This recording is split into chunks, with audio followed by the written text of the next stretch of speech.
Assalamualaikum warahmatullahi wabarakatuh. Saya akan menjelaskan tentang materi merumuskan strategi tingkat dasar dan tingkat perusahaan. Sebelumnya perkenalkan, anggota kami terdiri dari 3 orang. Yang pertama, rekan saya Dini Permata Junita, Erpina Natanaila, dan saya sendiri Jili Cecilia Damita. Yang pertama itu formulasi strategi dalam manajemen perusahaan. Presentasi ini membahas formulasi strategi pada tingkat dasar dan perusahaan, serta penggunaan matriks dalam penentuan strategi.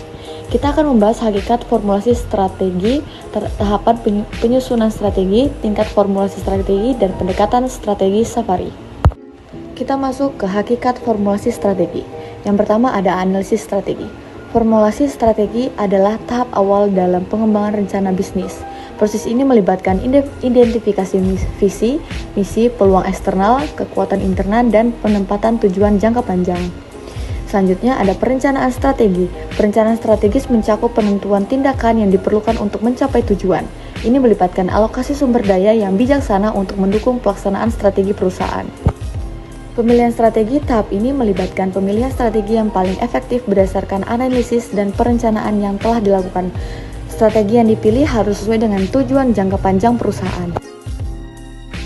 Selanjutnya kita akan membahas tentang isu-isu di dalam formulasi strategi. Apa saja sih isu-isu dalam formulasi strategi itu? Yang pertama, usaha apa yang akan dilakukan. Yang ketiga, bagaimana mengalokasikan sumber daya. Dan peluasan operasi atau diversifikasi. Yang pertama, usaha apa yang akan dilakukan. Itu menentukan lini produk atau layanan yang akan menjadi fokus perusahaan. Nah, yang kedua, bagaimana mengalokasikan sumber daya. Melibatkan alokasi sumber daya seperti manusia, keuangan, dan teknologi untuk pendukung pelaksanaan strategi. Yang ketiga, peluasan operasi atau diversifikasi.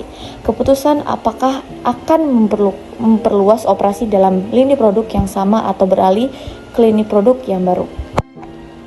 Selanjutnya, proses pembuatan strategi menurut Porter. Yang pertama, penentuan visi dan misi. Yang kedua, perumusan tujuan yang jelas. Yang ketiga, identifikasi kondisi existing. Yang keempat, penentuan sumber daya. Berikut tahapan menyusun strategi. Yang pertama, tahap input. Yang kedua, tahap matching. Yang ketiga, tahap pengambilan keputusan. Selanjutnya kita masuk ke External Factor Evaluation atau EV.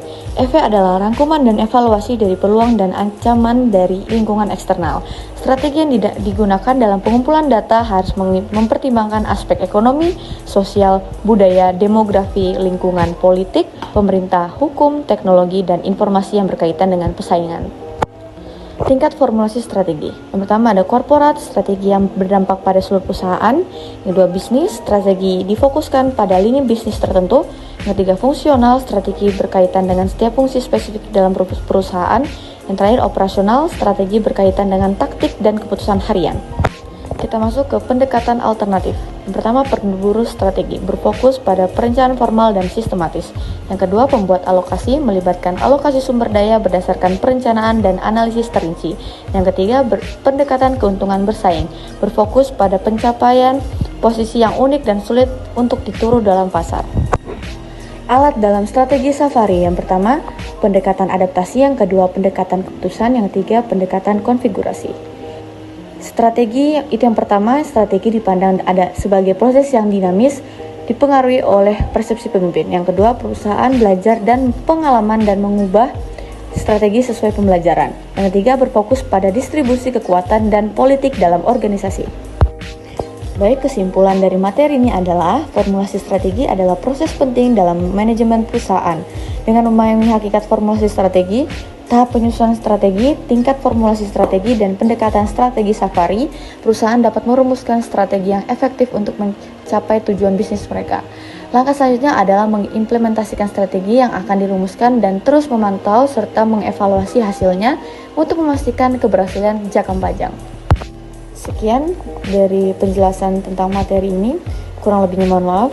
Wassalamualaikum warahmatullahi wabarakatuh.